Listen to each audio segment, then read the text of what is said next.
एक जंगल में सात नामक मुनि रहते थे। उन्होंने तप करके बहुत सी विद्या हासिल की। एक दिन ध्यान लगाने के बाद जब उनकी आंखें खुली तो उनके हाथ में आसमान से एक गिलहरी आ गिरी। वह गिलहरी खून से लथपथ थी क्योंकि वो चील के पंजों से छूटकर मुनि के हाथ में आ गिरी थी। गिलहरी मौत के डर से कांप रही थी। मुनि को उसके ऊपर दया आ गई। उन्होंने सोचा, क्यों ना इसे अपनी विद्या से अपनी बेटी बना लूं। मेरी पत्नी कब से संतान प्राप्ति की चाह रख रही है, लेकिन उसके भाग्य में संतान है ही नहीं। अब यह बात उसे बताकर दुखी करने की जगह कुछ साल इस गिलहरी को ही बेटी बनाकर उसे सौंप देता हूँ। इतना सोचते ही मुनि ने एक मंत्र पढ़कर गिलहरी को एक छोटी सी बच्ची बना दिया। वो उस गिलहरी को बच्ची बनाने के बाद गोद में उठाकर अपनी पत्नी के पास लेकर आए। उन्होंने कहा, लो अब इसे अपनी बेटी मानकर ही पालना। सोच लो, भगवान ने तुम्हारी सुन ली है। मुनि की पत्नी छोटी बच्ची को देखकर खुश हो गई। अब गिलहरी से बच्ची बनी लड़की मुनि के घर में बड़े लाड प्यार से पलने लगी। मुनि की पत्नी ने कुछ दिनों के बाद बच्ची का नाम वेदांता रखा। मुनि और मुनि की पत्नी दोनों ने बड़े लाड प्यार से वेदांता को पाला। मुनि को बहुत खुशी थी कि उसकी पत्नी को अपनी ममता लुटाने के लिए एक बेटी मिल गई। कुछ समय बाद उसकी परवरिश में मुनि भूल ही गए कि वो एक गिलहरी है। वेदांता को मुनि ने एक अच्छी पढ़ाई लिखाई करवाई। देखते ही देखते वेदांता 16 साल की हो गई।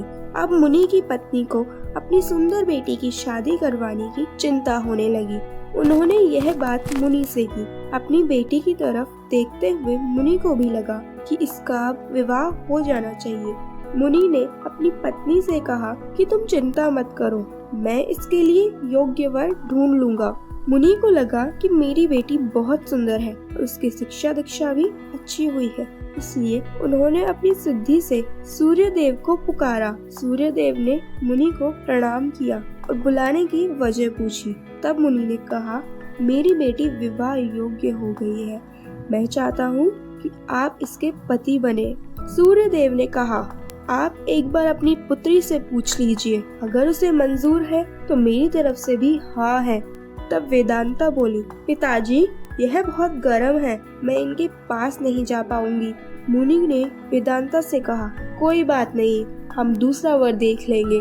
तभी सूर्य देव ने कहा, हे मुनिवर, मुझसे श्रेष्ठ बादल है, आप उनसे बात कीजिए, वह मेरे प्रकाश को भी ढक देते हैं। मुनि ने अब बादल को याद किया। बादल गरजते हुए मुनि के पास पहुँचे और उन्हें नमस्कार किया। इस बार मुनि ने सीधे वेदांता से पूछा, क्या तुम्हें यह वर पसंद है?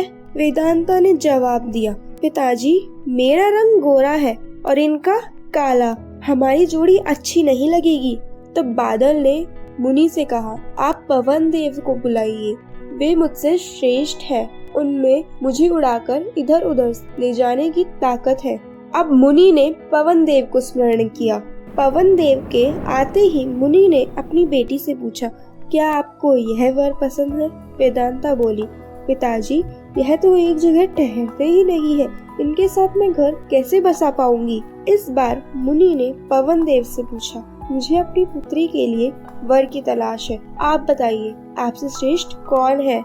पवन देव ने जवाब दिया, मुनिवर आप पर्वत को बुला सकते हैं, वह मेरा रास्ता रोक देते हैं, वह मुझसे श्रेष्ठ है। तुरंत मुनि ने पर्वत को पुकारा। पर्वत को देखते ही वेदांता बोले, यह तो पत्थर है, इनका दिल भी पत्थर ही होगा, इनसे विवाह कैसे हो पाएगा पिताजी? मुनि ने हाथ जोड़कर पर्वत देव से पूछा, आपसे श्रेष्ठ कौन है? पर्वतराज ने जवाब दिया, हे मुनि, चूहा मुझ में छेद कर देता है, इस आधार से वह मुझसे श्रेष्ठ है। इतना कहते ही पर्वत देव के कान से चूहा नीचे कूदा। वेदांता ने जैसे ही चूहे को देखा, वह खुशी से मारे उछल पड़ी। उसने कहा, पिताजी यही मेरा वर बनना चाहिए, मुझे यह पसंद है, इनकी पूंछ, कान, सब कुछ कितना प्यारा है। मुनि ने सोचा, अहो, मैंने गिलहरी को मंत्र विद्या से इंसान तो बना दिया, लेकिन उसका दिल अभी भी गिलहरी वाला ही है। मुनि ने तुरंत वेदांता को गिलहरी बनाया और उसका विवाह चूहा से करवा दिया। विवाह के बाद दोनों खुशी खुशी रहने लगे। कहानी की सीख, इंसान चाहे बाहर से कितना ही बदल जाए लेकिन उसका दिल वैसा ही रहता है।